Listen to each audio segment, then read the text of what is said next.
आते हैं तब पढ़ते हैं कि मेरी संस्कृति क्या है। कब पढ़ते हैं? जब आरएस का इंटरव्यू देने जाते हैं, प्रोफेसर का इंटरव्यू देने जाते हैं। ऐसा ये कोई भी बड़े अधिकारी का इंटरव्यू देने जाते हैं, सबसे पहले अपने क्षेत्र को, अपनी गोत्र को, अपने क्षेत्र के इतिहास को, अपने क्षेत्र की कल्चर मतलब संस्कृति को पढ़ते हैं। वो ही बनाती है। हमारी संस्कृति हमारी शिक्षा में, हमारी ग्रोथ में कहीं बाधक नहीं होती है।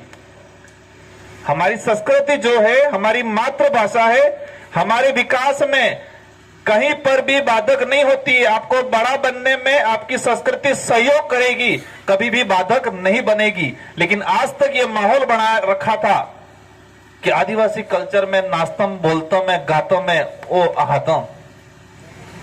ये माहौल को परिवर्तन करना है, ये हमारी पहचान है। उसी पहचान के आधार पे हम बड़े बनेंगे।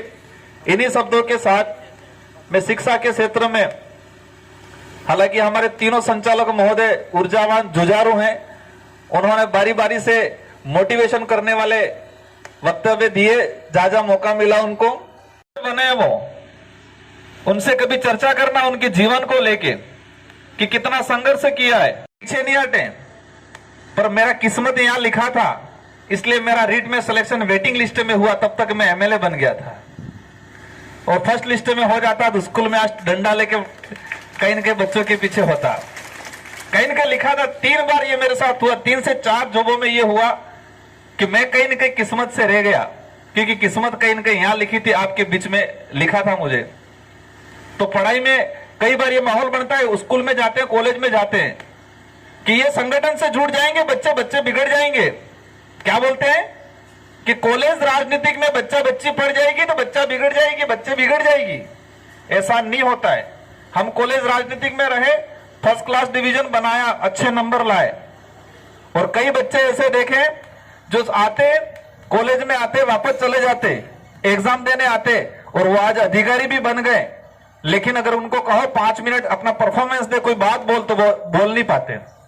हमारी साधारण सभा होती है, मेरे साथ में ऐसे जो प्रतिनिधियों ने समय नहीं दिया, समय नहीं, ध्यान नहीं दिया और कॉलेज की जमीन को लेके कोई चिंतित नहीं रहा। अधिकारी वर्ग ने, कॉलेज प्रशासन ने सहयोग किया और हमारा सबका तालमेल बैठा, बहुत जल्दी करा दी।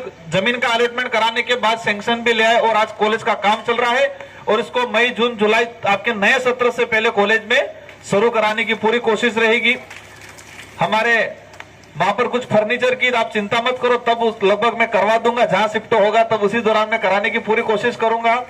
हमारे स्कूल के जो प्रिंसिपल मैडम हैं वो काफी चिंतित है, उन्होंने कई बार मुझे बताया है, लेकिन हमारे जो बजट का अभाव के कारण मैं नहीं कर पाया था। अभी बात हुई है 4-5 कुछ कमरे हैं जो जर्जर हो गए हैं, उसको नकारा घोषित करा के इसकी सेंसर हम समसा से ले आएंगे और मेरी ओर से कोशिश रहेगी 2-3 महीने में आपके स्कूल का भी ये जो कमरे हैं उनके सेंसर हम समग्र शिक्षा से जो समसा है उससे लाके आपके कराएंगे। इसके अलावा भी छोटे मोटे जो कामकाज हैं, एक आपकी जानकारी के लिए बता दो, कई बार मैडम के मन में सवाल भी आता होगा। मैंने सभी स्कूलों के अंदर फर्नीचर दिए लेकिन याद नहीं दिए। मैंने सभी स्कूलों में, ग्रामीण इलाके की उस विद्यालय के अंदर मैंने फर्नीचर दिया, क्योंकि मुझे लगा, क्योंकि हम भी उसी दरी पट्टी से उठ के आए हैं, आधी फटी रहती थी, आधी सिली रहती थी। तो मुझे लगा बच्चों को फर्नीचर की जरूरत रहेगी ताकि बैठने में, लिखने में आसानी रहे, क्योंकि वो दिन हमको याद है कि हम कैसे लिखते थे, कैसे बैठते थे, और उसी चक्कर में राइटिंग बिगड़ गई आज तक। तो मैंने कहा राइटिंग नहीं बिगड़े हमारे बच्चों की, इसलिए मैंने फर्नीचर की व्यवस्था कराई सभी स्कूलों में, लेकिन याद नहीं कराई। क्यों नहीं कराई? यहां मैंने जितने मार्केट वाले इलाके हैं, हमारा सिमलवाड़ा हो गया, पीठ हो गया, दंबोला हो गया, जोत्री हो गया, सासर, ये पाटली गुजरसर हो गया, क्योंकि हमारा व्यापारी वर्ग बहुत बड़ा व्यापारी वर्ग है। तो मैं चाहूंगा उनके अंदर भामाशाह की थोड़ी आत्मा जगाए। किसकी आत्मा जगाए? भामाशाह की। और मीडिया वालों से कहना चाहूंगा ये थोड़ा विशेष को हाईलाइट कराए, हमारे जो यह व्यापारी वर्ग है उनके अंदर भामाशाह वाली आत्मा जगानी है, उनके अंदर से वो निकालना है कि आप भी, क्योंकि मैं ही बात मान लो, मैं दुकान खोल के आप बैठा हूं, मैं बड़ा बन रहा हूं, तो कहीं न कहीं इस गांव के आसपास के लोगों ने मेरे को बड़ा बनाया है। तो इन बच्चों के लिए कुछ न कुछ सहयोग करें, तो फर्नीचर की व्यवस्था इन भामाशाहों से अपन कलेक्ट करवा के करेंगे। भामाशाहों को उनके अंदर की आत्मा जगाएंगे, जगाने के बाद कराएंगे। अगर वो नहीं करते हैं तो मार्केट वाली जो विद्यालय रह गई है उनको मेरी ओर से करा दूंगा। इन्हीं शब्दों के साथ संभाग पूरा आदिवासी बाहुल्य क्षेत्र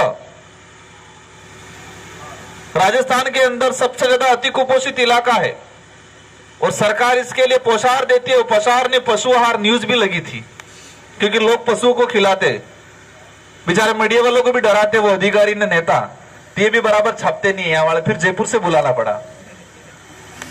फेंकते पोषाहार पशुओं को खिलाते, वो फर्जीवाड़ा है। हमारे घर में बहुत अनाज पकता है, उसको तरीके से खाना है, आगे बढ़ना है, शारीरिक रूप से मजबूत बनना है। आपको इन्हीं शब्दों के साथ समस्त कॉलेज स्टाफ को